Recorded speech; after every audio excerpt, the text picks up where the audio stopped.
Alcatraz took place in 1962, and that was the two Anglin brothers and Frank Morris, and there was also one more inmate, but he didn't manage to make it. And Alan West, his name was. Yeah, and they tricked the guards through creating their own like sculptures of their faces and put them in the bed, and they did that because they were allowed a certain amount of time every day to. What was it? It was called happy hour, where they were allowed to like play their instruments and stuff like that. Basically, happy hour in the most maximum security prison. Happy hour. Yeah, I know, it's so stupid. Because it was a prison, that was built like away from the mainland, and it was meant to be inescapable. The fact that the guards were easily fooled and couldn't clock this, it speaks a lot about how life back was. You got to remember though, these guards are aware of the fact that this is a maximum security prison. Like it is basically inescapable. So of course they're going to be cocky and be like, oh yeah, just let them have it. They're not going to be able to get out of it. So yeah, that's true actually. Yeah. And how did they originally actually escape? So how did they leave the actual prison? They had like air vents in their rooms because they all opted to move to cells that had these air vents. Oh yeah, and they got moved together, didn't they? Yeah. Cell B1. Yeah. Cell B1. And then each of them kind of broke through their air vents, which led to a kind of corridor, I guess you could say, and to a workstation kind of thing that they often worked on anyways. That the guards, which was directly behind their prison cells. Yeah, and they found that there was an air vent going into the ceiling of the whole roof of the whole prison and stuff. Yeah, that would take them and give them a good vantage point. Yeah, so eventually they kept on working in this workshop, right?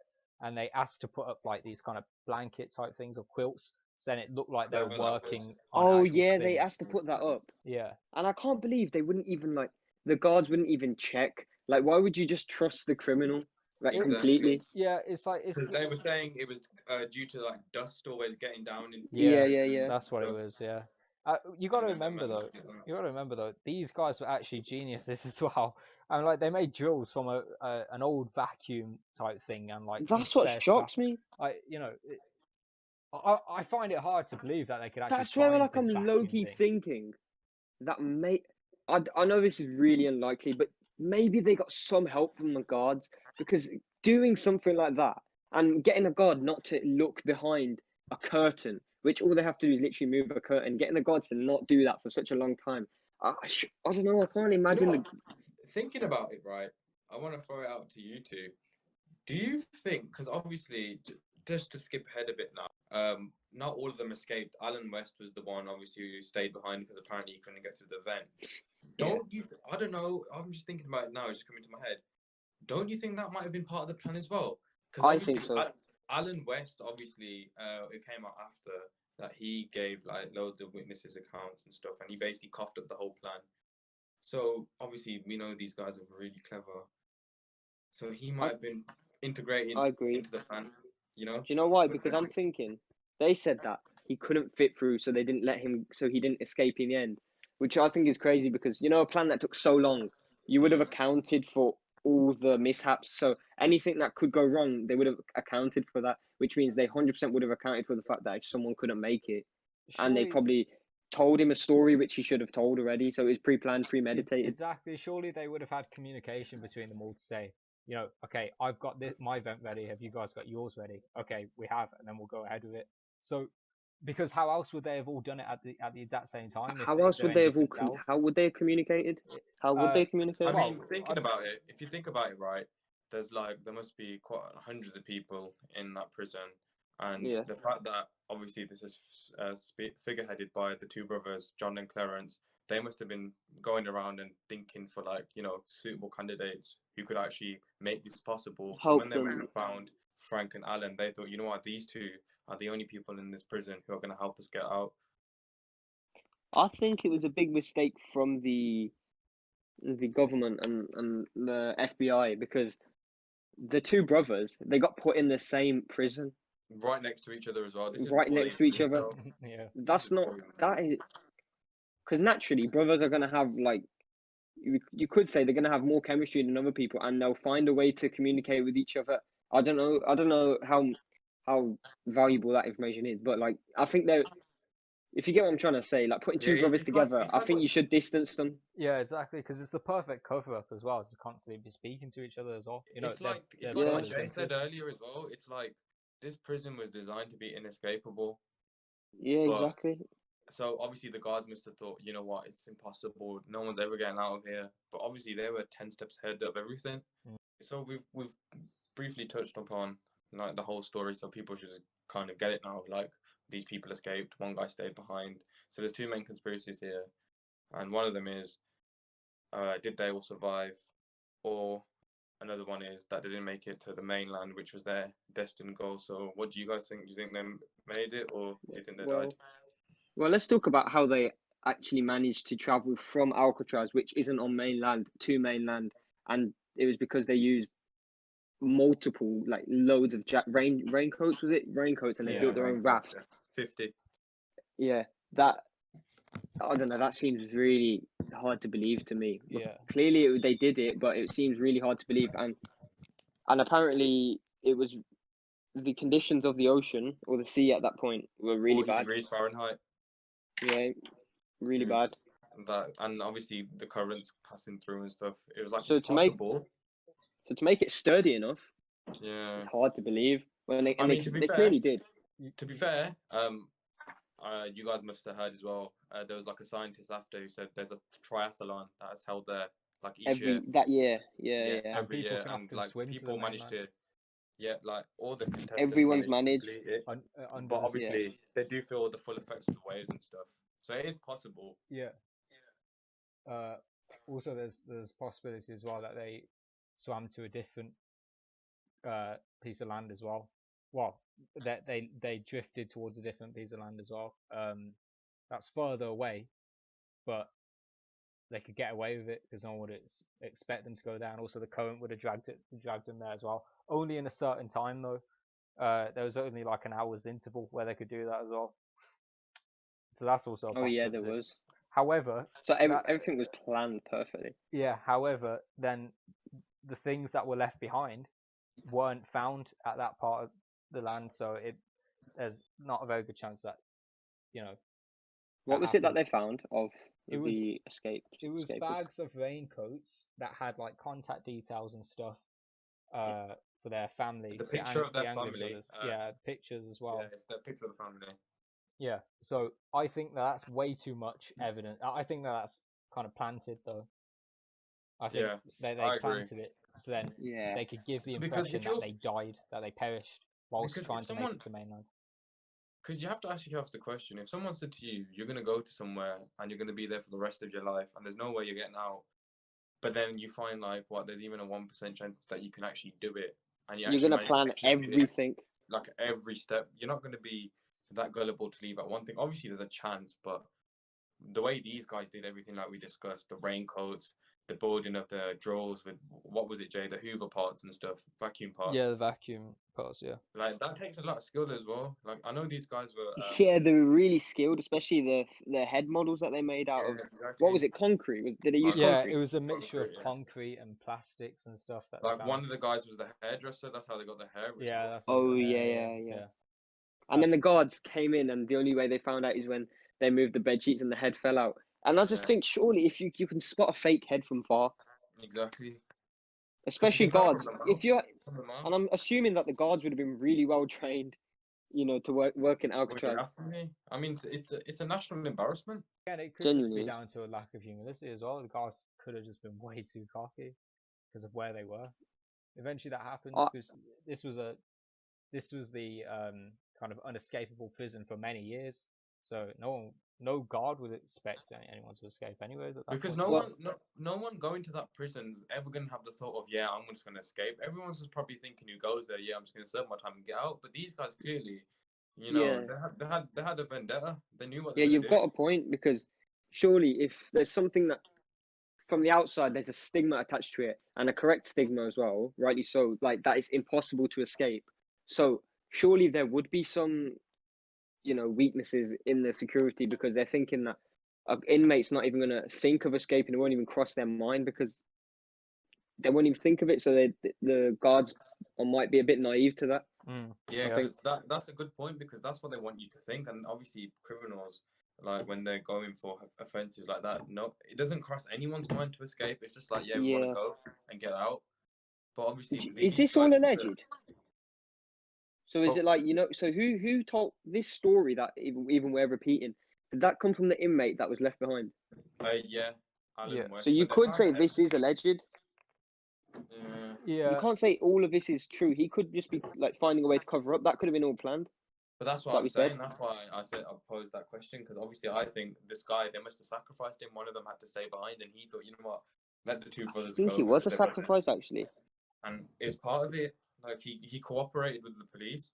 Like, maybe because me, if you've planned something for that long, right, and then someone, you know, you're part of it, you're not just gonna grasp and just say everything. Yeah, no, you wouldn't. So are you saying because maybe you know what? Sorry, Jay. Like, one key detail that we missed out. This guy, remember, Alan West, he switched prisons 3 times. He came out, then he went in again a year after. He ain't a good guy. Now, to expand on that, which I think that's actually really valuable, like reading into him as a person, maybe that's why he was a sacrificial lamb, because the rest of the inmates knew that he was most likely to get put back in jail. So maybe he was more likely to get caught, because for grand larceny, he went back into jail. Yeah, so he's more of a liability. Yeah. So they thought it's best if you stay, and maybe he accepted that himself. Or maybe he did reveal their plan because he was annoyed that he wasn't allowed to escape. But I don't think that's a possibility, because I think they planned it all. On the balance of probability and what we've spoken about, I don't think they were that dumb. They weren't. They were geniuses. Maybe the other 3 kind of planned it from the start. Maybe they said, okay, this guy is going to be a scapegoat. Maybe we're going to tell him a different plan. So then when we escape without him, he'll tell them the different plan. When in reality, we could have done something. That's what I'm saying. I think he knew that he was going to be the sacrifice. I think he knew it. It makes sense though, because he wasn't like that much of a big sacrifice, because he knew if he cooperated with the authorities, he'd be out in a year. Exactly, yeah. And he did come out. Of course, he did. He got moved prisons, didn't he? It's actually genius. It's actually it actually is a genius plan. It's amazing. Yeah. There's no other way to put it. But what you might not think is that maybe, you know, criminals, they just have their minds are different to a normal mind. So they could, like, I think every criminal, you know, like really high status criminal, I think they've all got some sort of escape planned. Like, naturally, they just know ways to escape, and they've planned these things like through their heads. That's what keeps running through their heads, because they've got nothing else to think about. And essentially, they've got nothing to lose, have they? Yeah, exactly. Because if they put themselves in the position to like obviously go to jail and stuff, they're obviously just gonna keep thinking, yeah, I'm just keep doing it again and again and again. And wasn't there that thing about there was a picture of the 2 brothers, and it's been revealed that, but you can't guarantee it's them because they were wearing glasses, so you can't fully ID them. And then they turned it to a funeral. But that was so interesting. Imam, expand on that. Tell the details on that. Basically, I think it was their auntie's funeral, and it was really weird because there were 2 females like caked with makeup that no one knew, that no one recognized and knew, and obviously people thought it was obviously the 2 brothers, and their uncle also confessed on his deathbed apparently that them 2 are alive and well. They used to send their mum signatures, flowers with their signatures on it. So there's a lot of evidence to support that they were alive, and they must be, to an extent. They must have been. Yeah. This actually amazes me listening to it again. They must have survived. I think they did. Yeah, I don't know how, but they did. I think they did as well. They probably lived full lives by the end of it. The thing that I can't put my finger over is the other guy, Frank Morris, because obviously we have all this evidence about the 2 brothers. Because I firmly think they survived and they lived their life. Alan West obviously was the sacrifice, but that was known from the start. But this Frank Morris, I don't know what happened to him. Well, did they not say anything about him? No, they didn't say anything. Because do you reckon he passed away? Do you reckon he was a sacrifice as well? You've got to remember, there was a ship. I can't remember what. Norway. The nature of the. Oh, and it saw a body. Dead body, and that could have been any dead body, because there are a lot of bodies that are lost at sea. But What are the chances it's Frank Morris's? Yeah, exactly. I think it Because was. obviously he would have been Frank Morris. Yeah, that when they're on the raft and stuff, they must have been in a position. Because obviously not everything's plain sailing. Like even when you do anything, nothing's ever going to run smoothly. Like it runs smoothly 1 time out of 10, doesn't it? We can agree on that. If the brothers Do you know what I gonna, think? if the Go on, brothers Joe. are gonna decide to throw someone overboard as well, it's gonna Yeah, be they're him. getting They're not rid of gonna him. throw each other overboard. Yeah, because I think what happened was, you know how obviously it was the brothers' plan. It was the two brothers' plan. Yeah. I think there was clearly a hierarchy as to who was going to be sacrificed. So it was clearly the guy who got left in the prison, and then obviously the brothers were going to be the last 2 people to sacrifice themselves. It was always going to be Frank Morris. If we do like a little timeline, so when they escaped, what I thinking about it now is they must have got on the raft. They must have gone halfway through. They threw Frank Morris away on one side, so like he must have drifted off one side, and that's when the Norwegian ship didn't saw the body, and then on the right hand side they must have thrown like all their details and stuff, just divert What do you the think about attention. this? What do you think about this theory though? So I was thinking that as criminals, you've got really high contacts. So you've got these contacts who are also criminals, and you're clearly threatened on the outside. People are scared of you. And I was thinking that, so what if the brothers had made it safe, and they knew that Frank Morris's body was in the ocean, and they'd said to the Norwegian person, the ship, don't say anything, because seeing a dead body in the ocean and not calling anyone, there's got to be some reason for that. Do you know what I mean? You would call. When you get back to shore, that's what 6 hours later. The Yeah. body's long gone by then. The sea's massive. Why did the ship people just come out and say, "Oh, we saw a dead body"? Like you would say at the time, because especially in that ocean, which you know has some sort of link to Alcatraz, you would say something. 100%. I mean, I don't know if you guys heard, but they call that the Sacred Sea at the bay because apparently no one likes that sea. And yeah, that's even more the reason for them to call in the FBI and tell them there's a body, and they didn't. So I don't know. There's also the possibility that Morris actually escaped with them and actually lived as well. That's a possibility as well. Of course, whose body would it have been though? It could have been anyone's. It had to be one of theirs. Because it's not like it was directly in the area of the Alcatraz prison, so it's not. They could. But that's what I'm saying. There was 2 surrounding islands, don't you remember? And they found the body on one side of the island, and they found the evidence on the other side of the island. So that's what I'm thinking. When they were on the raft, they must have got rid of Frank Morris first, and they must have got rid of the evidence on the other side. Yeah. A reason why I believe that Frank Morris was dead is because, well, they wouldn't have just left him by himself. He would have been with the brothers when they escaped. So the picture was taken of just the 2 brothers. Why wasn't Frank Morris in that picture? Exactly. As well? And you know what, to expand on that point, you think they've planned all of this, right? Imagine, so obviously they all get off the island and stuff. The brothers are always going to be fine. They're never going to cough up because they're always going to be with each other. Frank Morris, as soon as he gets to the mainland, he's never seeing them 2 again. He can cough up whenever. He can literally reveal everything. Yeah. So that's what I'm saying. He would have stayed with them. He would have either stayed with them or he's dead. Nah, they had to get rid of him. They had to get rid of him. So he must have been another sacrifice, but obviously literally rather than like verbally, you feel? Because no matter how much they trust him, everyone's got a price. And he's not he's not blood related to them. They're brothers, so they're not gonna rat on each other. Yeah. Whereas he's not blood he could have related to coughed them. up whenever. Exactly. You just don't I think that's a strong point. They thought that wasn't a risk worth taking, to be honest, and they pulled it off. I still can't believe that they found vacuum parts in a flipping prison though. That's what's amazing me. Like that's genius. If the fact that they managed it to work. Yeah, it's just never mind the fact that they managed to get it to work. How are they finding this in a maximum security prison? Why would they have this lying about? This is why I think the guards may have had something to do with it. How are you thinking of all of this as well? Like, how are they thinking of all of this? There must have been very clever people before they actually went in. You know what you said? That's normal. You know what? You made a very interesting point about, people who go to prison, they always have this fixed mindset of, different headset. So obviously we don't know much about why they went in. Obviously that bit's irrelevant. These guys must have thought, you know what? If this is meant to be the inescapable prison, we'll go in and we'll show people we can escape. So they must have had this plan for ages. And clearly, the FBI didn't think that the 2 brothers were that clever because they'd put them together. And two brains is smarter than one. Yeah. 100%. If you could summarize, no, if you could use one word to describe this whole escape, what word would you use? Alive. What? Alive? Fair enough. Oh, Alive. oh. Because they're alive. Well, not anymore, but they were alive. I'd say genius. Genius. That's the word I kept saying the whole show. Escaped. Man, escape. Eternal.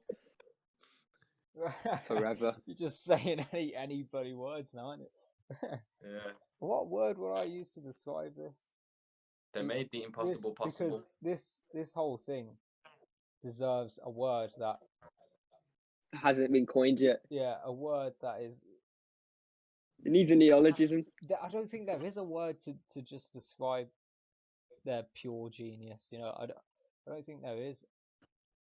It's It was amazing. It's certainly unique. That's a word, unique. Yeah. It took you that long to say unique. It's because there's no word that can actually live up to how incredible this actually was. I know. Just I find it so interesting. Congratulations to the Anglin brothers for escaping, because I believe they did. The impossible possible.